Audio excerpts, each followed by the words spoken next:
The View is a comedy show. It's either that or it's politics for dummies. I don't know who watches this show. I think it's just a complete disservice to the people watching it. But it's actually funny. I might watch The View more often from now on. The takes they have with a straight face are unbelievable. This segment here is, will conservative outlet interviews help Harris? Let's watch it here. President Harris is venturing into uncharted territory for many Democrats. She's sitting down for an interview with Behar that airs tomorrow night and reportedly considering an appearance with on Joe Rogan's podcast. And everyone has been saying, well, you don't do that. You don't go to Fox. You didn't do that. So now she's doing it. I can't wait to hear what she's not doing now. Because she's going to everybody. Yeah. Oh, yeah, she's a real boss. You don't know why people were asking her to do media when she was the nominee for 2 months.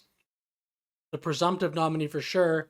Almost never doing an interview. Doing one joint interview with Tim Walz on CNN. Doing like another interview on NBC, MSNBC. Just basically one interview every 3 weeks, something like that. You don't think people are going to bring that up? Because she wants to talk to everybody.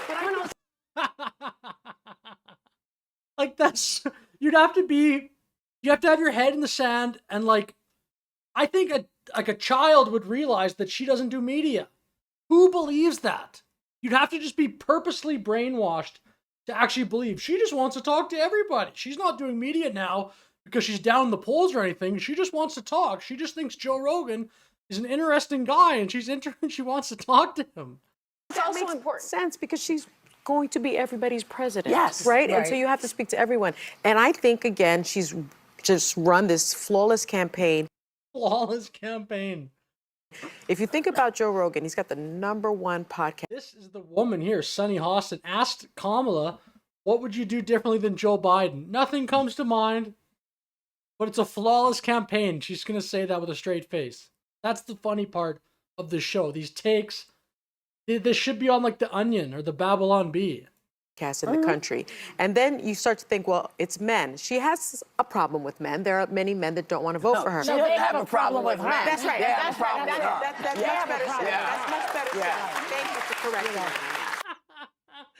And then they all correct her. This show is hilarious. They just, oh, no, it's not her problem. It's every other man. Every man has a problem with her if they're not going to vote for her. Oh, thank you for correcting me. You're right. She's the best. She's special. It's men that are the problem. I mean, this show's incredible. What would be the mirror image of this show if you had 5 men hanging around a table just degrading and talking smack about women? I mean, it would be pulled off the air in 5 seconds. I don't even know if there are 5 men that would do that show in the entire world. Like, The View, in my opinion, makes people like Alex Jones seem like a moderate. Now, half of Rogan's fans identify as Republican, but half didn't vote for Donald Trump in 2020. So there is an opening for Kamala. There's an opening for Democrats to communicate with that 48% of men that don't like that choice. And I'll say this, 25% of his fans are Hispanic. And we know that she's also having that problem with Hispanic men. And so, well, they're having a problem with her. In elections, they're having a problem with her. Everything is the men's fault. If you're a man and you don't vote for Kamala, you have a problem. You have a problem according to The View. Incredible. And the reason she's going on now, those stats she said, I'm sure they're true, or at least I'm sure they are. I don't know why she would lie about those. Why not go on there when you have like a little bit of an edge in the polls? The Kamala Harris campaign strategy of, oh, we have a 55% chance to win, let's just coast and never do media, is actually insane.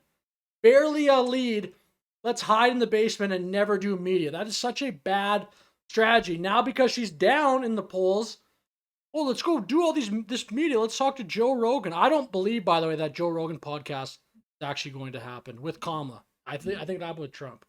are all math. It's all math and numbers. So the most important part here is that she gets to tell her own narrative and no one's describing her, because we're in a siloed world. So people are consuming her with other people describing her. And the campaign did that on purpose. The campaign made that decision. Kamala made such an error. Whoever decided that for her in her campaign, they should not be working on her campaign anymore. It was such a missed opportunity. This new candidate, you come in, do interviews. You're not just going to be able to talk to a teleprompter. People aren't that stupid. They're eventually going to say, I don't know anything about Kamala Harris. Comes straight from her mouth, and people can decide for what they want, and that's where she'll shine. And she's going where the votes are, and I think that both are going to be tough interviews. Bret Baier is a real journalist; he'll ask hard questions. Joe Rogan is actually a quite talented interviewer. I don't agree with a lot of things he says, but what she has an opportunity to do is define herself, but also push back on lies that. It's probably triggering for them. Joe Rogan's not talented. What are you, nuts? What are you, crazy? Some of the Fox audience may not get about Donald Trump and his record. He blocked the border, and about her. He blocked the border security bill. He wants to raise taxes effectively through his tariffs. But also, she's going to show up and they're going to see she is smart. She is somebody who could be commander-in-chief. And it's hard to call somebody a dummy to their face. Yeah. You know what I mean? All those things, all those ways they've been describing her in the various times we've seen. You know, when you're face to face, one-on-one with somebody, they're no longer an enigma. Yeah. They are a reality, and you got to deal with And by the way, it takes, I think, a lot. What was that point? What was Whoopi okay? You think Bret Baier, Joe Rogan's just going to call her a dummy to her face? That's not like, does she think that she's meeting up with Donald Trump or something? What is she talking about? To call it like, there's like a 0% chance Bret Baier on Fox tomorrow is just going to be like, hey, you're a dummy. A lot of bravery and courage to walk into a place that may not be look at the difference in the place two of them. for She her. will go into what enemy territory, which the geriatric said over the Rupert Murdoch's thing. He's not even American. I guess it's like go to your own country and destroy it. That's one thing. Rupert Murdoch. Watch, she has to correct that at the end. Watch, she's just wrong on that comment. Well, I'm just free associating that. But he's afraid. Don't weave on us. You're weaving. But Trump, he won't even take questions from his own supporters. He starts dancing to, the time to say goodbye. Yeah, 2 people fainted at that rally. I mean, this is like a 4-minute clip. They say an erroneous, bizarre statement every 10 seconds. This show is actually the funniest show, I think, on television.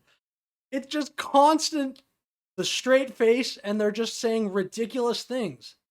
I mean, I don't think if you made a skit like this on The Onion or Babylon Bee, it'd be believable. You have to pepper them in like a little bit less frequently.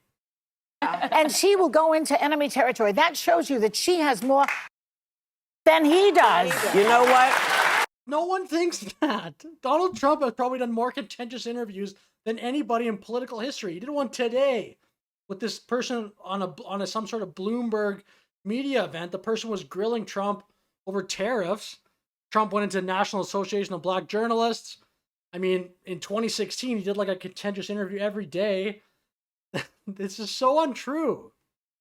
It's that thing. People are actually cheering for that. Everybody knows. I believe that even the people cheering know that's just a lie. I don't think you're that brainwashed if you're Joy Behar that you actually believe what you just said there. That she's more interested in going into opposing places to have tough interviews than Donald Trump. And this is for all the women in the audience.